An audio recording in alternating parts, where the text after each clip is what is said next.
And another video from Dave.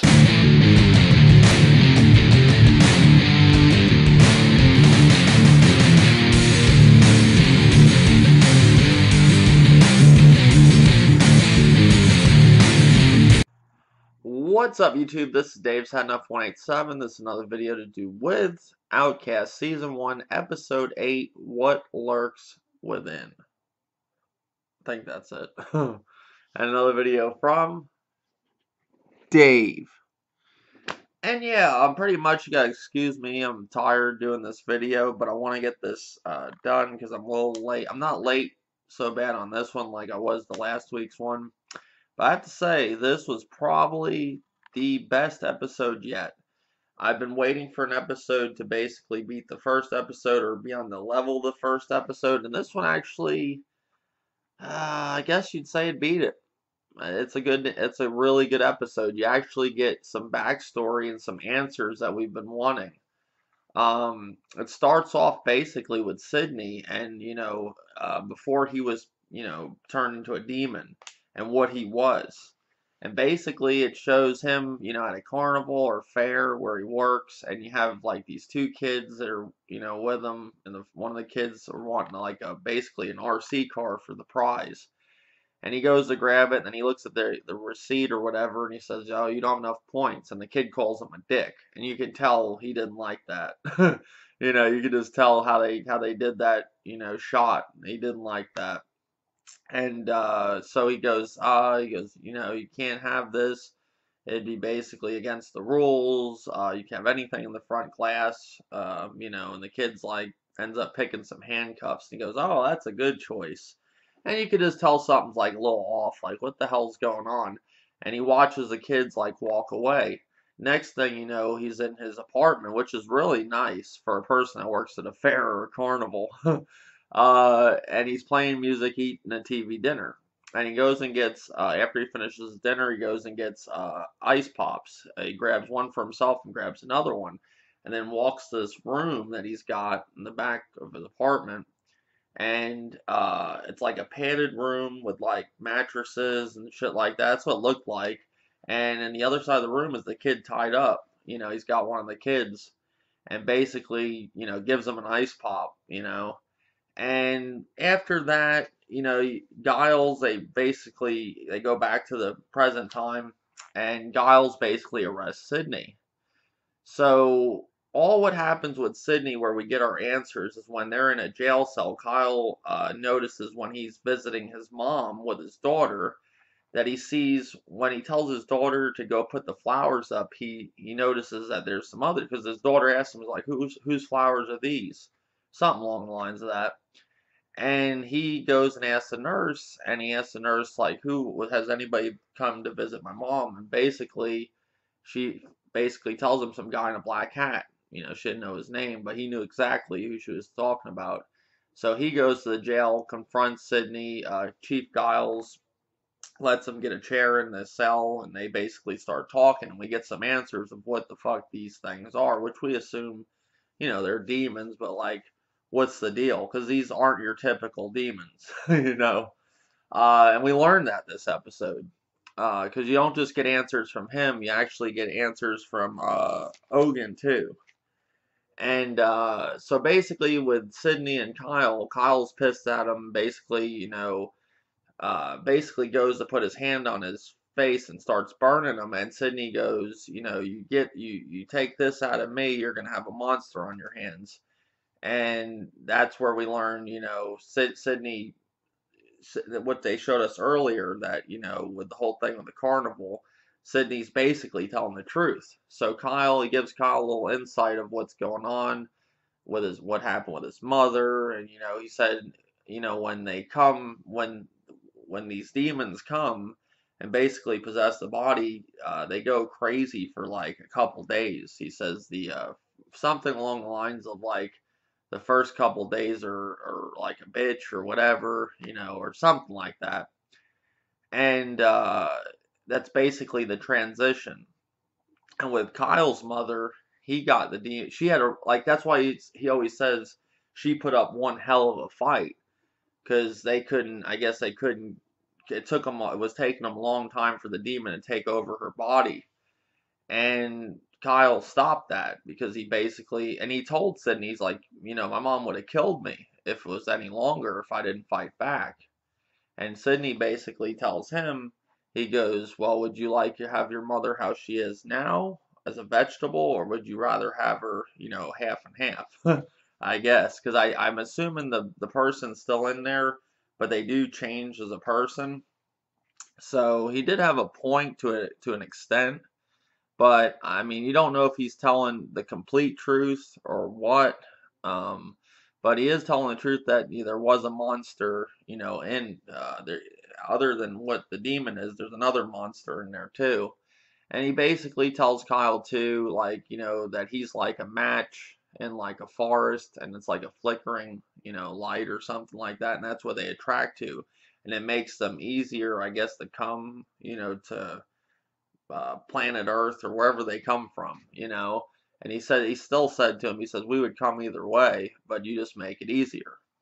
So it gives you a little insight, but not the whole thing. You don't know if Sydney's telling the full truth or just, half and half, or just complete bullshit. It ain't complete bullshit because he is right on the monster part. So I think he's telling like half and half. So basically, we learned that. We finally learned what an idea of what these things are. What they're. We don't know why they're there, or what they got planned, which I'm assuming we're gonna start to learn towards the end of the season. In my opinion, I don't think we're gonna get all our answers this season. We're gonna get a general understanding. I don't think we're gonna actually see Kyle turn into this outcast, or he still don't know exactly what he is.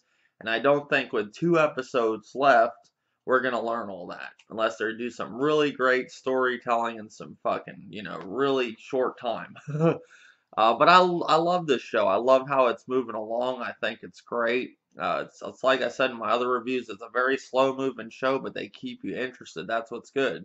And if they didn't keep you interested and it was this slow moving, nah, I would have gave up on it.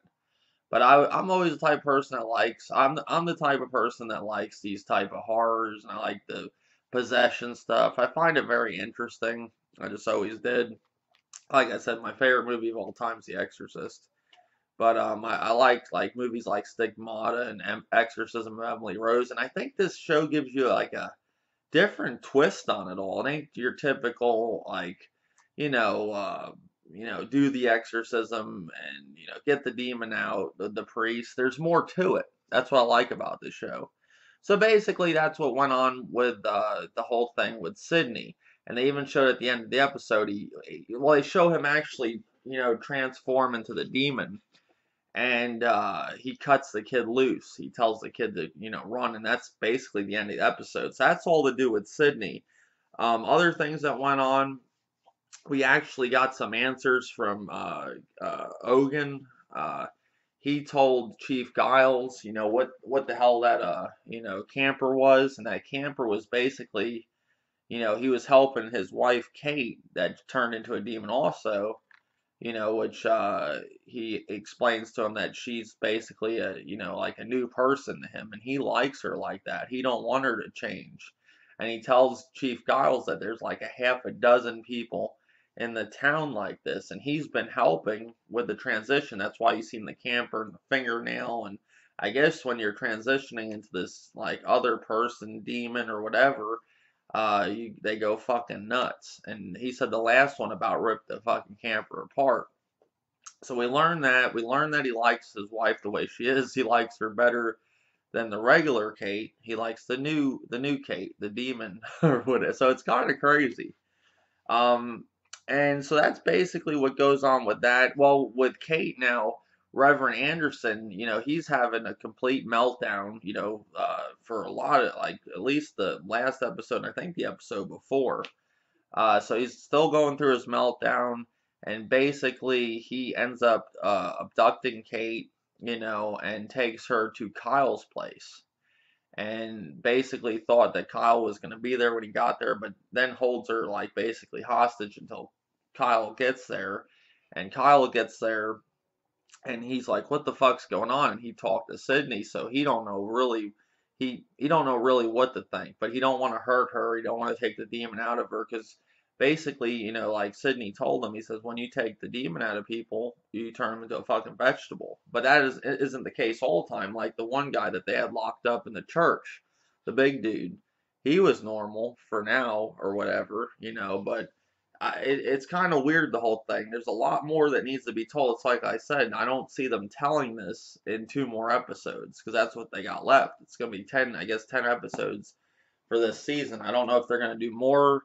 If the show gets renewed, I don't know if it's going to be 10 episodes every time or it's going to be more, but I'm assuming it'll be 10. You do have some shows that start off like Breaking Bad. I think that started off at like 7, then it went up to like 13 or 16 season. I can't quite remember, but right now it's 10.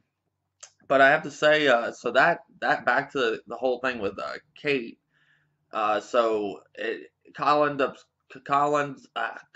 ends up coming home and sees Reverend Anderson there, and he's basically wanting to do the exorcism, or get the demon out of her, and Kyle doesn't want to do that, and then he ends up taking Kyle's hand and putting him on Kate and starts burning her, and then he pushes Reverend Anderson back, goes out the door, and then they end up getting in a fight, and that's kind of a cool scene.